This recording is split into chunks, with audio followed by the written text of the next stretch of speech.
Jadi itu step by step yang gue akan lakuin. Cari income-nya dan gandain uangnya. Gue yakin kok, kalau misalnya diambil semua koneksi gue, diambil semua uang gue bisa balikin semuanya dalam setahun. Di sini, gue bakal bahas apa yang bakal gue lakuin kalau misalnya gue mulai lagi dari nol. Jadi diambil semua uang gue, semua koneksi gue diambil, gue start from zero lagi sekarang, tapi dengan ilmu yang gue punya, gue kira-kira bakal cari duit di opportunity yang mana dan gimana caranya. Ini video ini terinspirasi sebenarnya dari komen-komen kalian. Jadi gue bacain di sini ada beberapa, ada yang nanya apa yang akan dilakukan jika mulai dari nol. Banyak banget yang nanya gini. Jika di umur sekarang mulai dari nol, gak kenal orang-orang hebat, tapi dengan ilmu lo sekarang apa yang akan dilakukan? Gue ibaratnya cari cuannya di mana. Kalian gak perlu ikut kelas-kelas bisnis atau yang diajarin sama orang. Kalian cukup nonton video ini aja. Gue akan outline ke kalian step by step gimana caranya. Step yang pertama, karena di otak gue ini gue udah punya mindset, gue lumayan ngerti tentang konsep uang. Gue tahu kalau mau gue cepet jadi kayanya, mau 0 ke 100-nya cepet, gue nggak akan tukar waktu gue untuk uang. Jadi gue bakal eliminasi semua pekerjaan yang nuker waktu gue untuk uang dan terbatas di situ. Maksudnya apa? Dulu kan gue sempat jadi wedding organizer. Dulu gue sempat kerja-kerja jasa-jasa yang tukar waktu gue untuk uang. Itu bakal gue hilangin. Jadi gue nggak bakal lakuin pekerjaan-pekerjaan kayak gitu. Tapi gue cari pekerjaan yang constraint-nya, ya time constraint itu bukanlah sebuah waktu. Cari duitnya ini yang bakal gue lakuin kalau misalnya mulai dari nol. Gue kan cari ya pekerjaan yang menurut gue skill gue kan paling tajam di sana. Yaitu gue dari dulu I've always been a good salesman ya.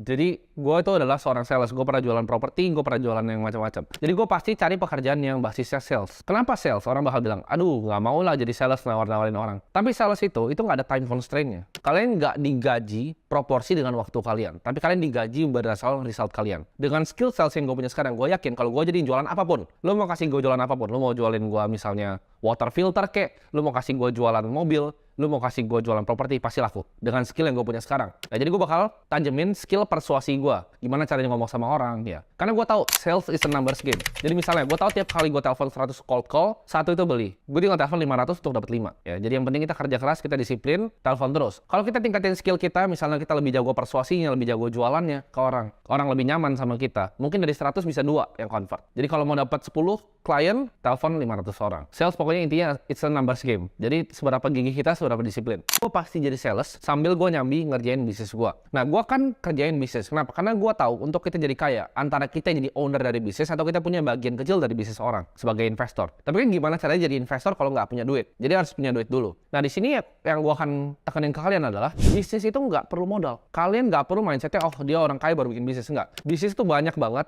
yang modal otak. Dan gue akan contohin salah satunya di sini. Dan ini juga udah pernah gue kerjain. Kalau misalnya gini, kita lihat bisnis ya. Bisnis itu ada dua. Ada yang modal otak ya, sama ada yang capital intensive. Maksudnya capital intensive itu apa? Kita butuh modal besar untuk bisnisnya awal mulai running. Contohnya, kita mau buka toko bangunan. Kita perlu misalnya inventory 5 miliar, 10 miliar gitu. Cuma kita nggak punya uang seperti itu. Kita mau buka misalnya klub malam. Kita butuh uang untuk renovasi 40 miliar segala macam. Kita nggak punya uangnya untuk bikin seperti itu. Tapi kita punya apa? Kan gue disisain otak kan. Gue nggak punya uang tapi punya otak. Jadi gue cari bisnis yang bergerak di bidang jasa. Karena yang gue perlu jual cuman expertise gue atau otak gue. Jadi tinggal diasah. Kalau kalian yang belum punya skillnya, tinggal diasah. Kalian bisa jualin. Gue selalu ngajarin orang yang butuh uang ya. Lu BU nih. Cara paling gampang untuk bikin uang adalah bikin uang untuk orang lain. Maksudnya apa? Kalau misalnya lu jadi sales nih. Lu jadi sales dan lu penjual terbaik bulan ini. Lu datang ke kantor. Lu naikin kaki di atas meja. Ya lu tumpahin kopi. Menurut lu bakal dipecat atau enggak? Sama bos lu. Lu top sales of the month. Jawabannya enggak akan. Lu enggak akan dipecat. Lu enggak akan digubris. Kenapa? Karena lu bring in money. Mau sikap lu kayak tai di perusahaan, tapi lu sales paling jago di perusahaannya. Ya. Satu, lu bisa ngejual kayak 10 orang gitu.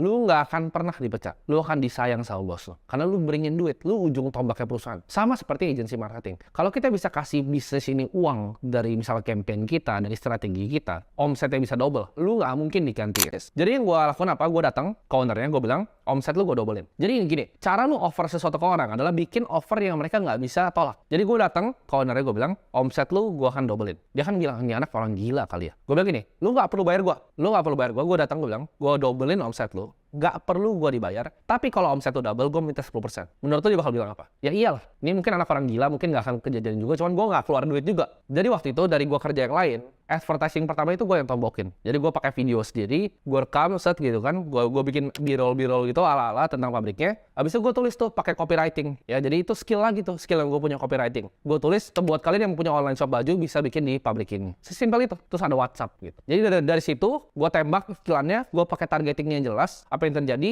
Dia dari 2 yang ngechat sehari, 40 yang ngechat sehari. Omsetnya 3 kali. Dan gue minta 10% dari omsetnya yang naik itu. Ya. Gede nggak? Gede, puluhan juta. Jadi cara kerjanya gitu. Dibanding gue minta 5 juta di awal, gue kerjain service-nya. Itu kemungkinan tolaknya gede. Ibaratnya lu belum deliver apa-apa, ya kan? Lu belum buktiin value lu ke owner-nya, lu udah minta duit. Lu minta retainer kayak gitu, pasti ditolak. Jadi mintanya performance based. Jadi dari omset dia, lu minta berapa persen. Nextnya apa yang gue bakal lakuin? Itu kan gue udah dapat kira-kira 100-200 juta sebulan. Yang gue bakal lakuin adalah gue gandain uangnya di mana.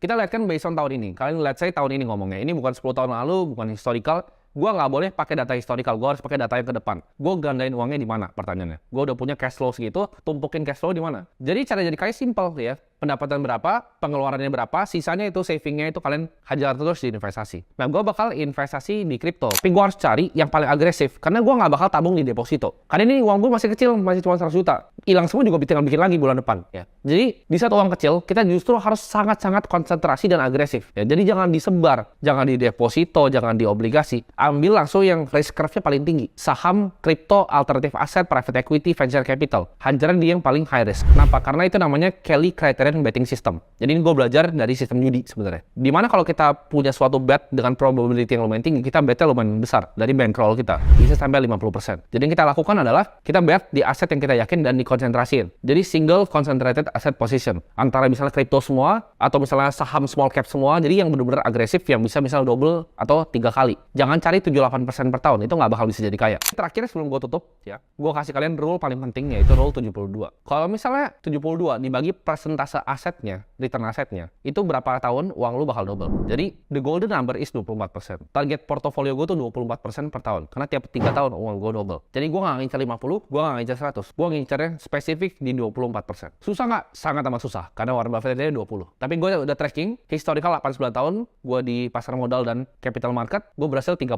lebih. Ya. Tapi nggak tahu ke depannya. Bisa aja turun, bisa 10, bisa 15. Tapi target gue, semoga itu bisa di 24. Jadi, tiap 3 tahun uangnya double. Tumbuk dari cash flow, uangnya double 3 tahun. Tumbuk, double. Karena money is a double game. Uang itu adalah game, seberapa cepat lu bisa nge-double uang lu. Semoga bermanfaat untuk kalian yang baru mulai usaha atau baru mulai investasi.